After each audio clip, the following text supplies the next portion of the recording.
SY BA semester 3 ભૂગોળ paper number 6। હવે આપણે જોઈએ યુનિટ નંબર 3 કુદરતી વનસ્પતિ પ્રકારો અને વિતરણો, તેમના ઉપયોગો અને સંરક્ષણ અને પશુ જીવનની જરૂરિયાતો।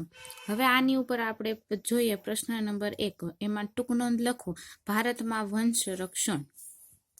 હવે આપણે જોઈએ કે ભારતમાં વન સંરક્ષણ છે, વનનું રક્ષણ છે એ શું કરવા માટે જરૂરી છે। હવે આપણે જોઈએ એમાં એક અભ્યાસ પ્રમાણે બળતણના એક સાધન તરીકે 25% જલાવ લાકડાનો ઉપયોગ થાય છે, જે 155 મિલિયન ટન જેટલો છે। તેમાંથી મોટા ભાગના ગામના વૃક્ષો અને જંગલમાંથી મેળવે છે। આ વલણો ચાલુ રહે તો નવા વૃક્ષો ન વાવવામાં આવે તો બળતણના લાકડાનો ગંભીર પ્રશ્ન સર્જાય છે, તે સ્વાભાવિક છે। આ પ્રશ્ન તથા અન્ય આર્થિક પ્રશ્નને હલ કરવા માટે સામાજિક વનીકરણની યોજના શરૂ કરવામાં આવી છે। 1976માં ખેતી પરના રાષ્ટ્રીય પંચે બિનજંગલ જમીનો, જાહેર જમીનો, ગામની સાર્વજનિક જમીનોમાં સામાજિક વનીકરણની યોજનાનો અમલ કરવાની ભલામણ કરી હતી, જેની સરકારે સ્વીકારેલ છે। હવે આપણે જોઈએ તો લાકડાનો છે એ આ 25% લાકડાનો આપણે બળતણ તરીકે ઉપયોગ કરીએ છીએ। હવે 25% લાકડાનો ઉપયોગ આપણે બળતણ તરીકે કરીએ એટલે ટોટલ 155 મિલિયન ટન જેટલો ઉપયોગ થાય છે। આ લાકડું મોટા ભાગે આપણે જંગલોમાંથી અથવા તો ગામમાંથી મેળવીએ છીએ, અને આ લાકડા કાપવાનું વલણ જો એકદમ ચાલુ રહે તો નવા વૃક્ષો ન વવાય તો બળતણ માટે ભવિષ્યમાં બળતણ માટે આ એક ગંભીર પ્રશ્ન છે એ બની રહે છે। આ પ્રશ્નને હલ કરવા માટે એક યોજના છે એ અમલમાં લેવામાં આવેલી હતી। 1976માં ખેતી પરના રાષ્ટ્રપંચે જે બિન જંગલ જમીનો છે, જે જાહેર જમીનો છે, ગામની જે સાર્વજનિક જમીનો છે, એમાં વનીકરણની યોજનાનો અમલ કરવા માટે ભલામણ કરેલી હતી। એટલે કે આ જે બિન ઉપયોગી જમીનો છે તેમાં વધુ પ્રમાણમાં વૃક્ષો વાવવા, જેથી વાતાવરણ છે એમાં પણ અનુકૂળતા રહે। સામાજિક વનીકરણ યોજનાના કેટલાક અગત્યના હેતુ છે, જેમાં જમીનના હરિત સ્તર વધારવું, જમીન વિહોણા ખેત મજૂરો અને નબળા લોકો માટે બળતણ, ઘાસચારો, ગૌણ જંગલ પ્રદેશો, ટિમ્બર વગેરેનું ઉત્પાદન કરી પૂરું પાડવામાં આવે છે। શહેરી ગરીબોની બળતણની જરૂરિયાતો સંતોષી ગ્રામીણ વિસ્તારમાં રોજગારીની તકો વધારવી એના મુખ્ય હેતુ છે। હવે જો સામાજિક વનીકરણ યોજનાના મુખ્ય હેતુઓ શું હતા કે જે આ બિન ઉપયોગી જમીન છે એનો ઉપયોગ કરો તો એમાંથી એનું હરિતકણનું સ્તર વધે, એટલે કે વૃક્ષનું છે એ પ્રમાણ વધે। જે મજૂરો પાસે જમીન નથી એ મજૂરોને જમીન મળે, નબળા લોકો છે એને રોજગારી છે એ મળી રહે, અને આપણને જંગલ પેદાશો છે એ પણ સારા એવા પ્રમાણમાં મળી રહે। આ માટે સામાજિક વનીકરણ છે એ મહત્વનું છે। આ યોજના અનુસાર ખેડૂતો પોતાના ખેતરમાં બાગાયતી વૃક્ષો વાવવા માટે વિનામૂલ્યે અથવા રાહત દરે છોડો જંગલ ખાતા તરફથી આપે છે। રસ્તાની બંને બાજુએ, નદી કિનારે, કેનાલના કિનારે તથા અન્ય જાહેર જગ્યાઓમાં સમાજની જરૂરિયાત અનુસાર વૃક્ષો વાવવામાં આવે છે, અને તેનું આયોજન છે એ જંગલ ખાતું લોકોને મળીને કરે છે। હવે આ યોજના અનુસાર શું કરવાનું કે ખેડૂતોએ પોતાના ખેતરમાં બાગાયતી ખેતી કરવી હોય તો જંગલ ખાતું વિના દરે અને વિના મૂલ્યે એમને જુદા જુદા વૃક્ષોના છોડ આપે છે। આનો ઉપયોગ તમે નદી કિનારે કરી શકો છો, જાહેર જગ્યાએ કરી શકો છો, રસ્તાની બંને બાજુએ આવા છોડ છે એ વધારીને હરિત સ્તર છે એ આપણે વધારી શકીએ છીએ। લોકો જાતે જ નાણાંની વ્યવસ્થા કરીને ગામની સાર્વજનિક જમીનમાં ફળાવું તથા અન્ય વૃક્ષોનું વાવેતર કરે છે। હવે અમુક લોકો છે એ પોતે જાતે જ ગામડાની જે સાર્વજનિક જમીન છે એમાં ફળ આપતા વૃક્ષો છે એનું વાવેતર પણ કરે છે। વિશ્વ બેંક અને અન્ય વિદેશી એજન્સીઓના કાર્યક્રમ માટે નાણાં આપે છે। વિશ્વ બેંક છે એ આવી સામાજિક વનીકરણની યોજના માટે અમુક પ્રકારની ચોક્કસ રકમ પણ છે એ આપે છે।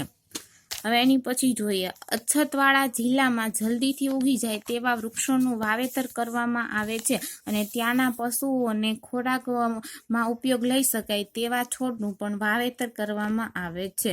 હવે સામાજિક વનીકરણ નીતિ સરકારના મત પ્રમાણે સફળ રહી છે. હવે સરકારનો એક અહેવાલ છે, સરકારને એક અહેવાલ પ્રમાણે આપણે જોઈએ તો આપણને અહીંયા કીધું છે, in Uttar Pradesh the world bank assistance social forestry programme overshot its farm forestry target by 3430%, phenomenon and unprecedented degree of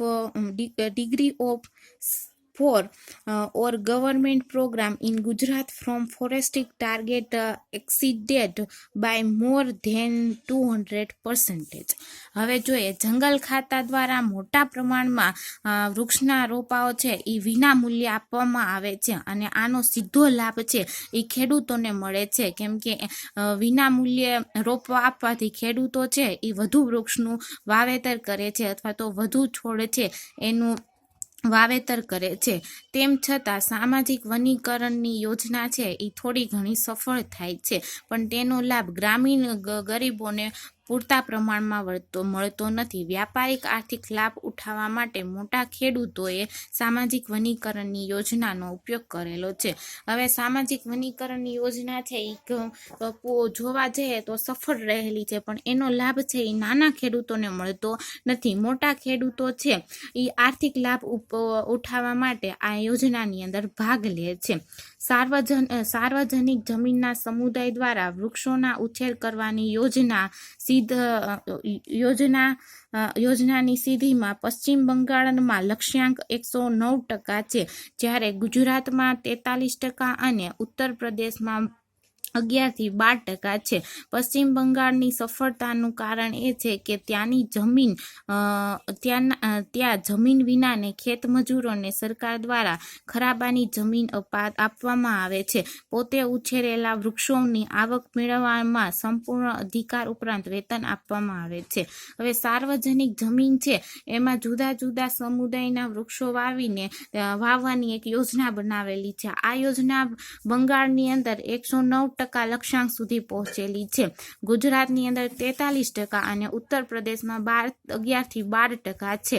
હવે પશ્ચિમ બંગાળમાં આ યોજના સફળ થાય છે એનું કારણ શું છે કે જે જમીન વિહોણા ખેડૂત છે એને સરકાર ખરાબાની જમીન આપે છે અને ખરાબાની જમીન ઉપર તે જે વસ્તુનું ઉત્પાદન કરે છે એની સંપૂર્ણ આવક છે એ જે તે ખેત મજૂરોને આપવામાં આવે છે. આ ઉપરાંત સરકાર દ્વારા પણ તેને થોડું ઘણું વેતન પણ મળે છે. જો કે ગ્રામીણ ગરીબોને બળતણ પૂરું પાડવાના હેતુની આ કાર્યક્રમના અમલીકરણની ઉપેક્ષા કરવામાં આવેલી છે. ગ્રામીણ ગરીબોને જમીન વિહોણા ખેત મજૂરોને વધારે પ્રમાણમાં સામેલ કરવા આ કાર્યક્રમ નિષ્ફળ ગયેલો છે. પાક લઈ શકાય તેવી જમીનમાં વૃક્ષો ઉગાડવામાં આવતા ત્યાં રોજગારી અને આવકનું પણ નુકસાન થાય છે. ગ્રામીણ ગરીબ મહિલાઓને પણ આ કાર્યક્રમમાં સામેલ કરી શકાતા નથી. આથી તેઓ બળતણ લેવા માટે સમય શક્તિનો ઘણો મોટા પ્રમાણમાં વ્યય થાય છે. જમીનની ફળદ્રુપતા અને ભેજ ક્ષમતા વધારવા માટે ખાસ કોઈ કામ થયેલ નથી. ઉલટાનું કેટલાક વિસ્તારમાં તેની ફળદ્રુપતા અને ભેજ ક્ષમતામાં ઘટેલી જોવા મળે છે. હવે જો આ કાર્યક્રમનો અમલીકરણ છે એ ગ્રામીણ ગરીબો માટે છે બળતણ પૂરું પાડવા માટેનો હતો, પરંતુ તેની ઉપેક્ષા પણ કરવામાં આવેલી છે. હવે ગ્રામીણ ગરીબો અથવા તો જમીન વગરના જે ખેત મજૂરો છે એ આ યોજનામાં સંપૂર્ણ રીતે ભાગ લઈ શક્યા નથી. હવે વૃક્ષ જે જમીન ઉપર આપણે નિયમિત પાક લઈ શકીએ, વર્ષમાં 2 કે તેથી વધુ વખત પાક લઈ શકાય એવી જગ્યાએ વૃક્ષો ઉગાડવામાં આવે છે તો તેની સીધી અસર છે એ રોજગારી અને આવક પર જોવા મળે છે. 2-3 વખત પાક લેવાથી રોજગારી અને આવક વધતી હતી. હવે વૃક્ષો વાવવાથી તેનું પ્રમાણ છે એ થોડુંક ઓછું ઓછું થાય છે। આ યોજનામાં કોઈ પણ મહિલાને સામેલ કરી શકાતું નથી અને મહિલાઓને બળતણ માટે બીજા પ્રદેશમાં જવું પડે અને પોતાની સમય અને શક્તિ છે એનો મોટા પ્રમાણમાં બગાડ થાય છે। પરિણામે જમીનની ફળદ્રુપતા અને એની ભેજ ક્ષમતા છે એમાં કોઈ વધારો થતો નથી। ભેજ ક્ષમતા ઘટવાથી જમીનની ફળદ્રુપતા છે એમાં પણ ઘટાડો જોવા મળે છે। હવે જોઈએ 1952ની જંગલ નીતિનું મૂલ્યાંકન। 1952માં જે જંગલ નીતિ અપનાવેલી હતી એનું મૂલ્યાંકન, એનું આપણે અવલોકન કરીએ કે શું છે। 1952ની જંગલ નીતિમાં જણાવ્યા પ્રમાણે કુલ વિસ્તારના 33%ને જંગલ નીતિએ આવરી લેવાનું 50 વર્ષ પછી એટલે કે 2002માં અને તે પછી પણ સિદ્ધ થયેલ નથી। સાતમી યોજનાના દસ્તાવેજમાં જણાવેલ આ લક્ષ્યાંક આ સદીના અંતે સિદ્ધ થશે। 20મી સદી પૂરી થઈ ગઈ છે પણ લક્ષ્યાંક સિદ્ધ ઘણી દૂર છે। પ્રતિ વર્ષ 13 લાખથી 15 લાખ હેક્ટર જમીનના જંગલોનો નાશ થઈ રહેલો છે। હવે 1952ની જે જંગલ નીતિ હતી એમાં 33% જંગલો છે એ આવરી લેવાનું હતું, પરંતુ 50 વર્ષ પછી એટલે કે 2002માં પણ એ કાર્યક્રમ છે, એ યોજના છે એ અમલમાં થયેલો જોવા મળતો નથી। આજે 20મી સદી પૂરી થઈ ગઈ છે તેમ પણ એ લક્ષ્યાંક છે એ હજી અધૂરો રહેલો છે અને પ્રતિ વર્ષ 13થી 15 લાખ જેટલા જમીન જંગલો છે એ નાશ થયેલો જોવા મળે છે। પશ્ચિમ ઘાટ અને ઉત્તર ઘાટના જંગલોના ધોવાણથી હિમાલયના ઘટાદાર વૃક્ષો અને તેની માત્રામાં વર્ષોના ઇતિહાસના દંતકથા બની જશે તેમ જોવા મળે છે। હવે જો આ જંગલોના નાશને લીધે પશ્ચિમ ઘાટ અને ઉત્તર ઘાટમાં જંગલોના ધોવાણથી અને હિમાલયના જે ઘટાદારો વૃક્ષો છે એને પણ મોટા પ્રમાણમાં નુકસાન થાય છે। પરિણામે એવું કહી શકાય કે હિમાલયમાં આવા ઘટાદાર વૃક્ષો હતા એવી એક દંતકથા છે બની જશે, એટલે કે ભવિષ્યમાં એવું બને કે ત્યાં આપણને આવા વૃક્ષો પણ જોવા ન મળે।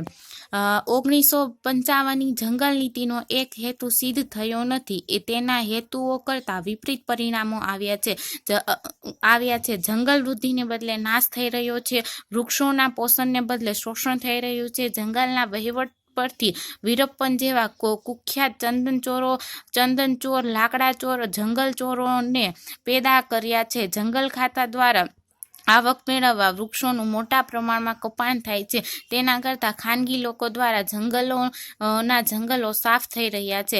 1852થી તે 1952ના 200 વૃક્ષો નીચેના વિસ્તાર 40%થી ઘટીને 22% થયો છે, જે વાર્ષિક 0.2%નો ઘટાડો દર્શાવે છે। જ્યારે 1952થી 2005 53 વર્ષમાં આ પ્રમાણમાં 22%થી ઘટીને 12% થયેલો છે, જે વાર્ષિક 0.4%